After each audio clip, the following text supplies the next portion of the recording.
Kembali lagi bersama kami di Legia Finansial. Kali ini kita akan melihat apa yang bisa kalian temukan di laporan keuangan kuartal kedua dari MD Pictures atau saham film. Seperti yang kita ketahui, ini saham film ini kalau kita lihat nih agak sedikit mengalami peningkatan. Dia ternyata terus meningkat dari dulu hingga sekarang ya. Untuk direkturnya, kalau kita lihat di sini, ini ada Sajan Lasmanas Mulani, kemudian direkturnya ada Priyadarsi Anand. Nah, ini kalau kita lihat di sini, dia taruh direkturnya dua-dua ya di sini ya. Nah, kenapa untuk penyebutan namanya ini agak sedikit sulit, karena memang untuk yang ini bosnya ini orang Indonesia tapi keturunan India, Manus Punjabi. Dan dilihat dari sini lah pokoknya itu dia satuan penuh tapi bentuknya itu rupiah. Oke. Untuk kasta setara kas dia meningkat lah, cukup bagus. Kalau kita di sini total aset lancar dari 628 miliaran sekarang menjadi 700-an miliaran. Ini terdapat peningkatan yang piutang lain-lain pihak ketiga, dan ini sampai dia meningkat ya. Dan nanti kita lihat apakah ini semakin bagus atau gimana. Tapi biasanya dari kemarin kalau kita lihat ini saham film kayak rata-rata mengalami keuntungan yang cukup bagus ya.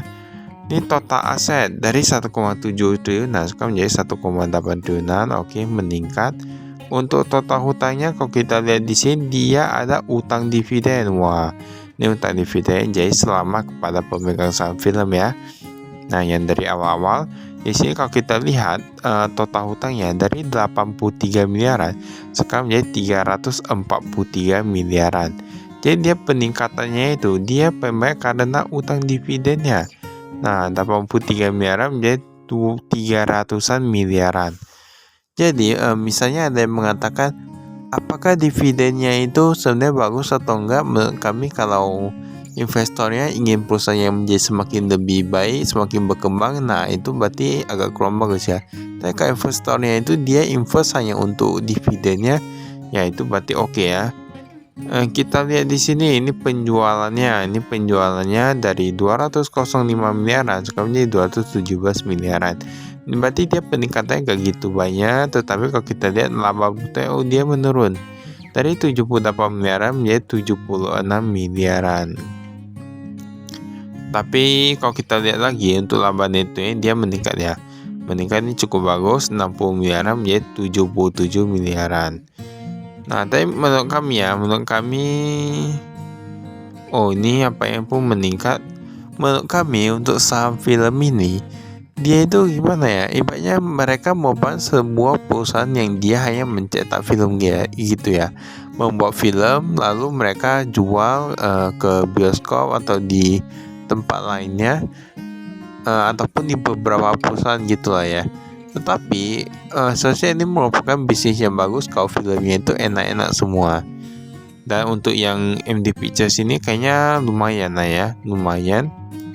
Di sini ada direktur utamanya Manus Punjabi. Nah, ini tampaknya ada komisaris baru. Tapi sekarang untuk yang MD Pictures ini memang mereka ada saingan ya, ada MVP Pictures. Kemarin kalau kami lihat ya MVP Pictures ini filmnya itu yang Sekolah Satu Suruh ya, itu agak cukup bagus ya kayaknya ya. Tapi kalau untuk MD Pictures ini kayaknya nanti ada juga film yang bagus bakal muncul. Nanti kita lihat saja, semoga bisa mendongkrak untuk labanya. Kasnya ini sama, tetap gak berubah. Untuk total yang di bank dari 127 miliaran sekarang menjadi 53 miliaran. Berarti dia berkurang ya, lebih dari setengah kalau kita lihat di sini. Kasa setakas deposito bujangka mengalami peningkatan sekitar 100-an miliaran. Wah, ini tapi mereka mau peningkatan nih. Tetapi kalau untuk yang total USD itu gak gitu beda ya. Kalau untuk totalnya gak gitu beda, yang tadi mereka yang di rupiah saja. Ini piutang kita lihat ada PT Nusantara Sejahtera Raya. Wah, ini peningkatan paling banyak dari 7 miliaran menjadi 25 miliaran. Nah, ini cukup banyak sih. Yang pihak Berhasil pun meningkat. Nah, ini yang terkenal pihak Berhasil meningkat ya. Kita lihat di sini, ini baik nih. MD Animasi, MD AJPN dan lain-lain. Nah, ini kita lihat cash flow-nya kayak agak sedikit macet ya, dimana dia rata-rata lebih dari 91 hari. Tapi menurut kami memang untuk yang saham film ini kayak agak sedikit wajar ya, kalau cash flow-nya kayak gini.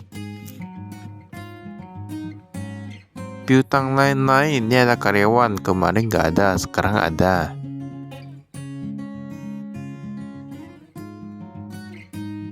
Ini uang muka. Uang mukanya tepatnya mengalami penurunan. Kemarin mereka ada keluar 26 miliaran dulu, sekarang hanya tersisa 19 miliaran. Ya, ada sutradara dan produksi film dan lain-lain. Ya, saya tetap bisa lihat di sini.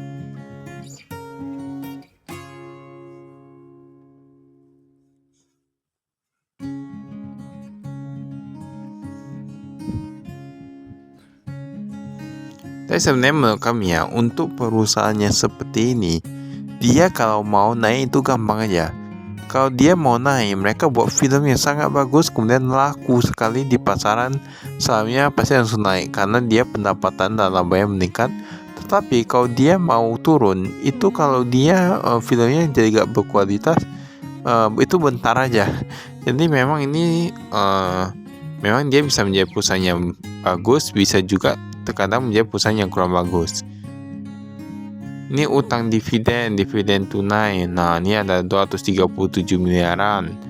Di sini laba ditahan sebesar 25 per lembar saham RP25 nih. Ini keputusan 28 Juni. Nah, ini tampaknya cukup bagus ya untuk para pemegang sahamnya.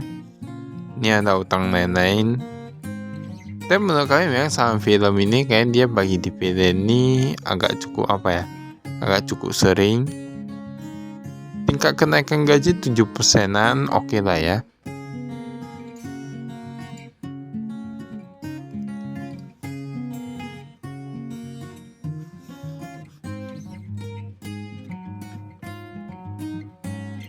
Ini ada liabilitasnya.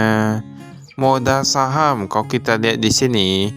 Oh, ini MD Global Investment pegang 50,50%-an.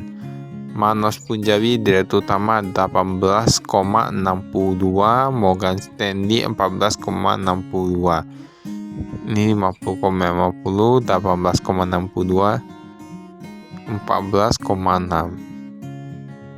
Oh, ini tampaknya untuk yang Manos dan Punjabi agak sedikit mengalami penurunan kepemilikannya.